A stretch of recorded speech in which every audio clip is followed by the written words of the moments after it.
Monsoon लांबणीवर पडला असून सर्वच धरणातील पाणी पातळीनं तळ गाठलाय। त्यामुळे यंदा अभूतपूर्व पाणी टंचाईचा सामना करावा लागतोय।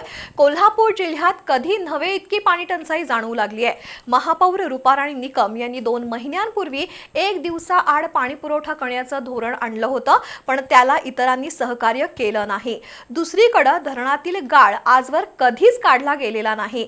सध्या जो काही पाणी साठा आहे तो जास्त दिसत असला तरी गाळ जास्त आणि पाणी कमी ही वस्तुस्थिती आहे। दुसरीकडे पाणी पुरवठ्याचं चुकीचं नियोजन आणि गळती यामुळे कोल्हापूर शहराला पाणी टंचाईच्या झळा बसत आहेत।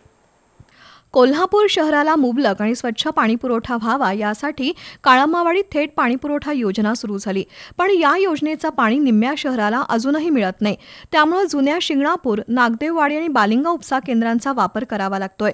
काळमावाडी योजना सुरू असताना धरणातील गाळ काढणं गरजेचं होतं, पण गाळ न काढताच ही योजना सुरू झाली। 28 टीएमसी क्षमता असलेल्या काळमावाडी धरणात आता केवळ 2.23 टीएमसी पाणी शिल्लक आहे। शिवाय पाणी उपसा केंद्राजवळ प्रचंड गाळ साचल्यानं गेल्या शुक्रवारपासून काळमावाडी योजनेचा पाणी उपसा बंद झालाय। त्यामुळे पर्यायी व्यवस्था म्हणून शिंगणापूर, बालिंगा आणि नागदेववाडी उपसा केंद्रातून संपूर्ण शहराला पाणी पुरवठा करण्याचं नियोजन महापालिकेनं केलंय। दुसरीकडे राधानगरी धरणाची सुद्धा पाणी पातळी कमी झाली असून शिंगणापूर बंधाऱ्यावर पाणी पातळी प्रचंड घटली आहे।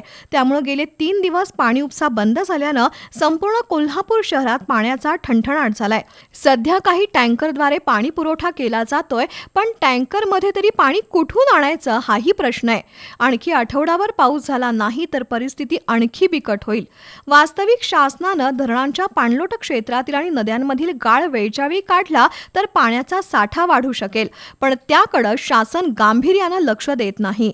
2 महिन्यांपूर्वीच कोल्हापूरच्या महापौरांनी 1 दिवस आड पाणी पुरवठा करण्याचं नियोजन केलं होतं, पण त्याला नगरसेवक आणि महापालिका प्रशासनानं सहकार्य केलं नाही। त्यामुळे पाणी टंचाईचं आत्ताचं संकट अधिकच गडद बनलंय।